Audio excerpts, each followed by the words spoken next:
सच, नानक होसी भी सच। सोचे सोचना होए, जे सोचे रखवार। छुपे चुप ना होए, जे लाए रमायकार। मुखिया मुख ना उतरी, जे बनना पुड़िया पार। सहज स्यापा लख होए, नाइक लचले नाल। फिर सचियारा हुई है, फिर पूरे दुखे पार। हुक्म रजाई चलना, नानक लिखिया नाल। सतनाम शिवाय।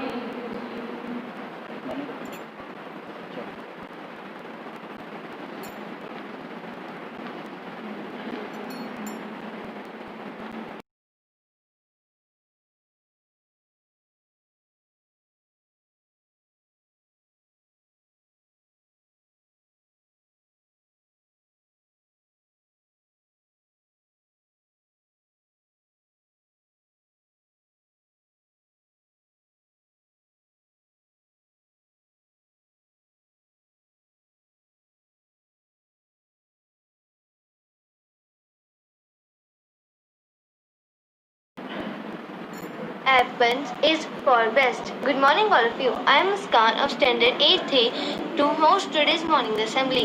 Bandar.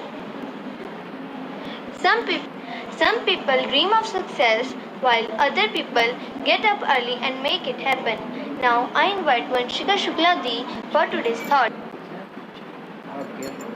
Good morning to all present here. Today's thought is success is the sum of several small efforts repeated often day in and day out. I repeat my thought. Success is the sum of small efforts repeated often day in and day out. Thanks and have a nice दोबारा भेज देना अब देख अच्छे हो गए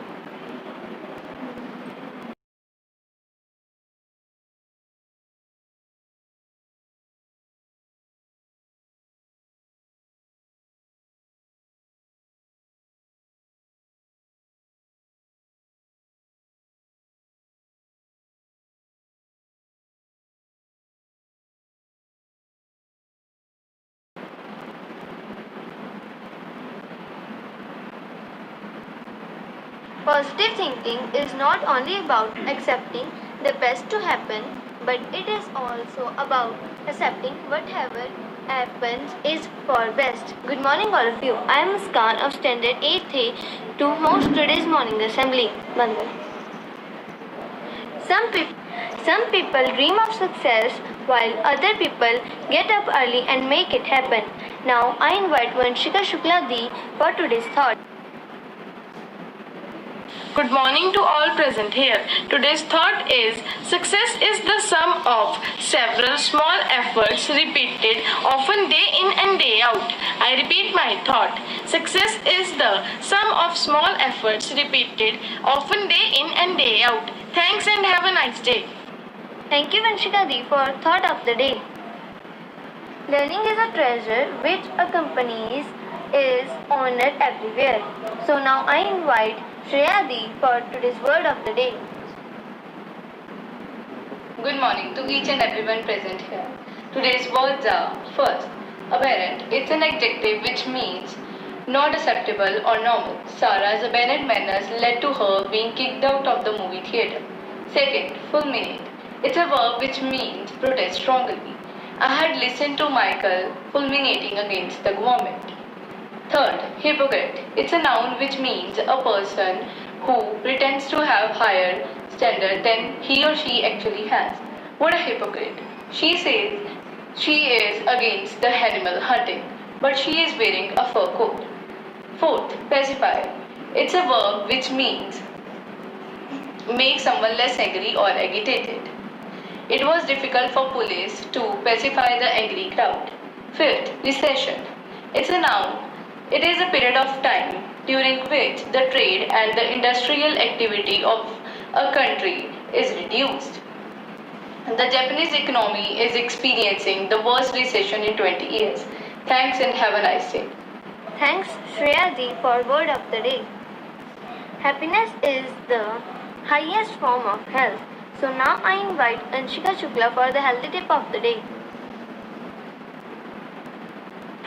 Good morning to all present here. I, Anshika Shukla of Standard 8th A, is standing before you to tell you some simple healthy tips. First, don't take your medicine with cold water. Second, don't lie down after taking a big meal. Third, don't eat big meal after 5 p.m. Fourth, do not stay up between 10 p.m. and 4. Fifth, drink more and more water in the evening. Sixth, answer calls from your left ear. Thank you and have a nice day.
At last, I want to say that when someone says you have changed, it simply means you have stopped living your life their ways. I hope you enjoyed today's morning assembly. Thanks and have a nice day.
Good morning.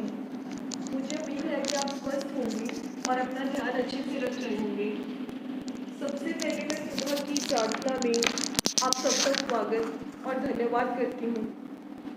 जैसे कि आप जानते हैं कि 25 सितंबर को पंडित दीनदयाल उपाध्याय जी की जयंती होती है। उनकी जयंती के अवसर पर आप सबको हार्दिक बधाई।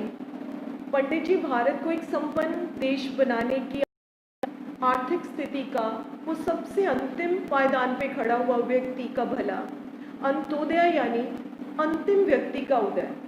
वे भारत को आत्मनिर्भर देश बनाना चाहते थे। वो चाहते थे कि छोटी से छोटी, बड़ी से बड़ी वस्तु का निर्माण भारत में हो, हमारा पैसा हमारे लोगों के पास पहुँचे और हमारा दूसरे देशों के ऊपर निर्भरता खत्म हो जाए, देश का पैसा बाहर नहीं जाए। इसी विचारधारा को जन जन तक पहुंचाने के लिए विद्या भारती संकल्पबद्ध है। हर विद्यालय में 25 सितंबर से लेकर 2 अक्टूबर तक स्वदेशी सप्ताह का आयोजन किया गया है। यह आयोजन 2 महापुरुष पंडित दीनदयाल उपाध्याय जी और महात्मा गांधी जी के विचारों को सच्ची श्रद्धांजलि है। जिस प्रकार उन्होंने विदेशी वस्तुओं का बहिष्कार किया, उसी प्रकार हम भी भारत को विश्व में महान आर्थिक संपन्न राष्ट्र बना सकते हैं। आइए इस महान कार्य में साथ मिलके जुड़ते हैं और भारत को एक संपन्न देश बनाते हैं। आज मैं आपके साथ इसी विषय पे कुछ फैक्ट्स रखूंगी और इसी विषय पे बात करूंगी। जैसे कि आप जानते हो, आज से कि वो याद आता था जब वो शिप लेके आ रहा था तो केप ऑफ गुड होप वहाँ पे पहुँचा साउथ अफ्रीका के अंदर, तो उसको लगा उसको ओशन पार करना था। गुजराती भाई मिले, कान्हा जी जिनका नाम था, और उनके पास उस टाइम के यूरोप के सबसे बड़े शिप से 12 गुना बड़े शिप थे। वो वहाँ पे ट्रेड करने के लिए, व्यापार करने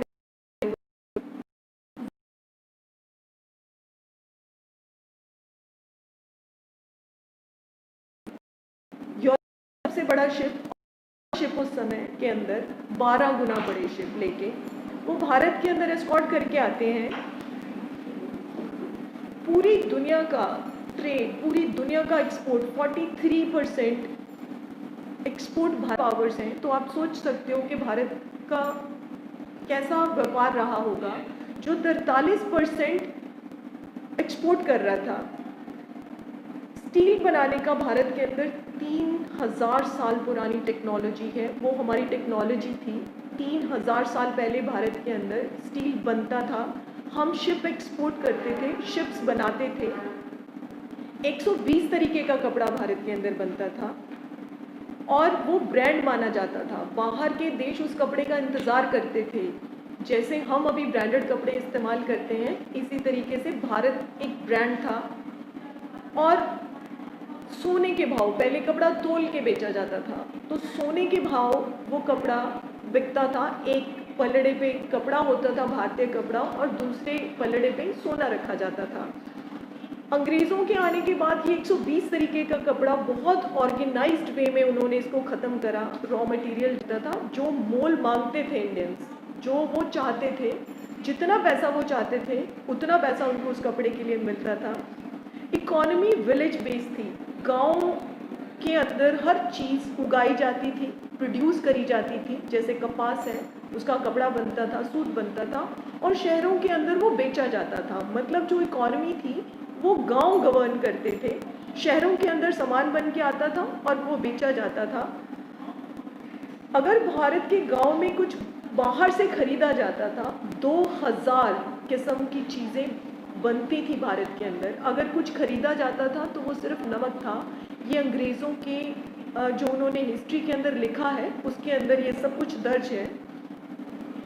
मैं अंग्रेज़ों के आने के पहले की बात कर रही हूँ, मैं 300-400 साल पहले की बात कर रही हूँ। वास्को डी गामा 1498 में भारत के अंदर आते हैं। तब ये भारत का हालत था। भारत एक संपन्न देश था, आत्मनिर्भर था, बहुत ज़्यादा बिजनेस अच्छा था, सोने की दीवारें थी। आज भी अगर आप राजस्थान के अंदर जाके बात करते हो तो अभी भी आपको सोने की ईंटें मिलती हैं वहाँ पे। 7,50,000 गांव थे जिनके अंदर 2000 किस्म की प्रोडक्शन होती थी चीज़ों की। प्राइमरी गुड्स की प्रोडक्शन होती थी, उनका आगे उसको सेकेंडरी गुड्स होती थी जो शहरों के अंदर बिकती थी। हर गांव के अंदर 18 किस्म के कारीगर होते थे जिनको आप आर्टिसंस बोलते हो। जैसे लोहार हैं, लकड़ी का काम करने वाले हैं, सोने का काम करने वाले हैं, तेली हैं। तो हर गांव के अपने 18 किस्म के कारीगर होते थे जो कपड़ा बुनते थे, सोना गहने बनाते थे। हर गांव के अंदर एक वैद्य होता था जो जड़ी बूटियों के साथ इलाज करता था, और एक 5 गांव के अंदर एक सर्जन होता था।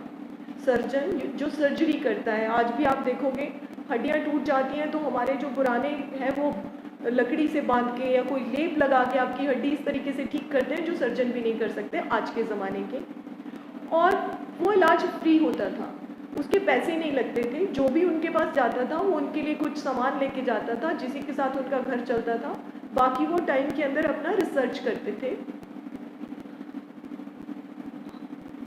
7,32,000 गुरुकुल थे। ये कहा जाता है कि भारत के लोग अनपढ़ थे, उनको आता नहीं था, ऐसा कुछ नहीं था। 97% लोग लिटरेट थे जो एक भाषा पढ़ सकते थे, एक भाषा जानते थे, समझते थे और लिख सकते थे। आज की इतनी एजुकेशन होने के बावजूद इंडिया का लिटरेसी रेट 67% है। तो 97% लोग तब साक्षर थे। और अगर मैं आपकी बात करती हूँ, अब इंडिया की गुलामी और उसके बाद अंग्रेज़ों का एक्सप्लॉइट करना इंडिया के रिसोर्सेज को, ये सारा ऑर्गेनाइज्ड हमारा जो सिस्टम था, जो हम एक बहुत संपन्न देश थे, उसके बाद अब की गरीबी की दशा कैसे आई वो मैं आपको, विदेशियों की लूट, वो मैं आपको अभी बताती हूँ। भारत के अंदर 5,000 से ज़्यादा विदेशी कंपनियाँ हैं जो डायरेक्ट यहाँ पे बिजनेस करती हैं या कोलैबोरेशन के अंदर है इंडियंस के साथ। ये हमें बताया जाता है कि जी ग्लोबलाइजेशन है, लिबरलाइजेशन है या फिर प्राइवेटाइजेशन है, इससे हमारे देश के अंदर मनी आता है, इससे हमारे देश का एक्सपोर्ट बढ़ता है, इससे हमारे देश के अंदर एम्प्लॉयमेंट बढ़ता है। ये बोल के हमें बताया जाता है कि विदेशी कंपनियां आ रही हैं हमारे देश के अंदर या काम करती हैं। कभी भी कोई भी कंपनी अपने फ़ायदे के लिए दूसरे देश के अंदर जाती है, दूसरे देश के फ़ायदे के लिए दूसरे देश के अंदर इन्वेस्ट नहीं करती। उनको फ़ायदा होता है, यहाँ पे रिसोर्सेज हैं, ह्यूमन रिसोर्सेज हैं, लेबर सस्ता है, बाकी सामान सस्ता है, वो अपने देश को प्रॉफिट देने के लिए यहाँ पे आते हैं, हमारे प्रॉफिट के लिए यहाँ पे नहीं आते। जो भी कंपनी ने जब भी इन्वेस्ट किया, अगर उन्होंने $1 इन्वेस्ट किया तो विद इन नो टाइम 6 या 8 महीने के अंदर वो $5 प्रॉफिट लेना शुरू हो गए भारत के अंदर। आपने एक नाम सुना होगा, एक और यहाँ पे इंडियंस को फूल करने के लिए किया जाता है, हिंदुस्तान यूनिलीवर। नाम भारतीय लगता है, हमें लगता है ये भारतीय कंपनी है लेकिन विदेशी कंपनी है।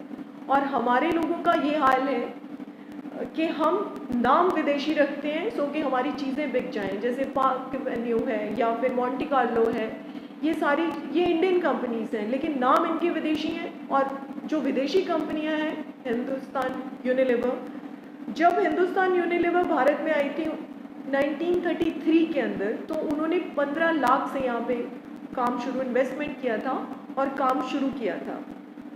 धीरे धीरे वो बढ़ता गया और आज का अगर मैं उनकी प्रॉफिट की बात करूं, 1 साल के प्रॉफिट की बात, तो 250 करोड़ पर ईयर प्रॉफिट वो अपने देश में भेजते हैं।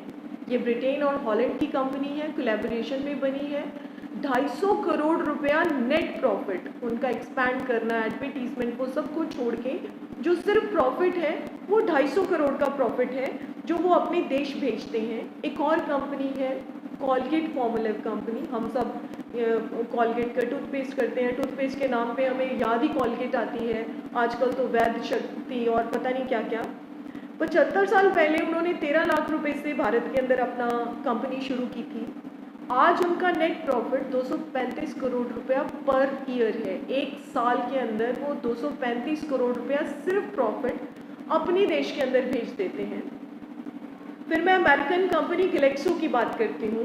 ये एक फार्मास्यूटिकल कंपनी है जिन्होंने 8 करोड़ 40 लाख से भारत में इन्वेस्टमेंट किया था, कंपनी शुरू की थी और आज उनका 1 साल का प्रॉफिट 540 करोड़ रुपए है। फाइजर की बात करती हूँ, ये भी अमेरिकन कंपनी है। 3 करोड़ से इन्होंने काम शुरू किया था, आज इनका पर ईयर का सिर्फ प्रॉफिट 340 करोड़ रुपया है।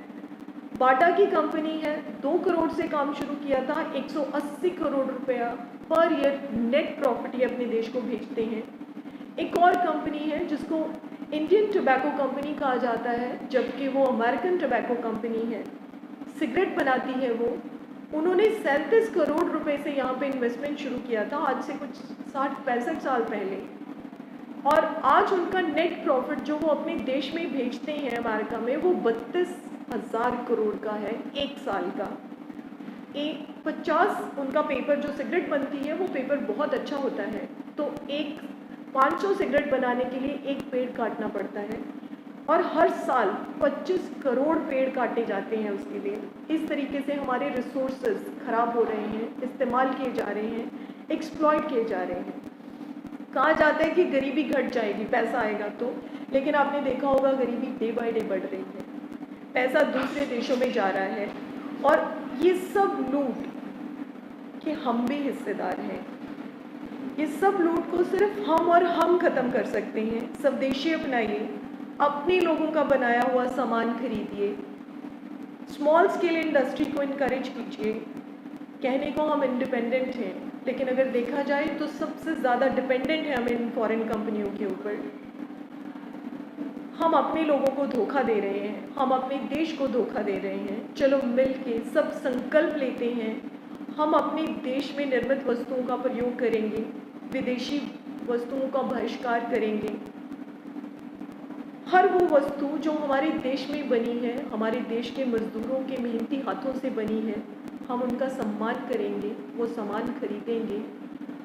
सोचिएगा, जितनी सारी डिटेल्स मैंने आपको बताई हैं ये बिल्कुल फैक्ट्स हैं, इकट्ठे किए गए हैं, और किस तरीके से हमारा देश एक्सप्लॉइट हो रहा है।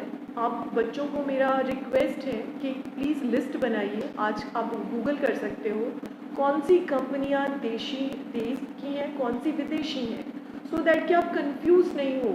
उनका नाम सुन के वो भारतीय नाम लगता है लेकिन वो होती नहीं है। सो दैट कि हम अपने लोगों तक अपना पैसा पहुंचाएं, अपने देश को संपन्न करें, अपने देश के लोगों तक अपना पैसा पहुंचाएं। ये मेरा आज का विचार था। आपको सुनने के लिए, मेरे साथ जुड़े रहने के लिए बहुत बहुत धन्यवाद। जय हिंद, जय Bharat. Thank you so much.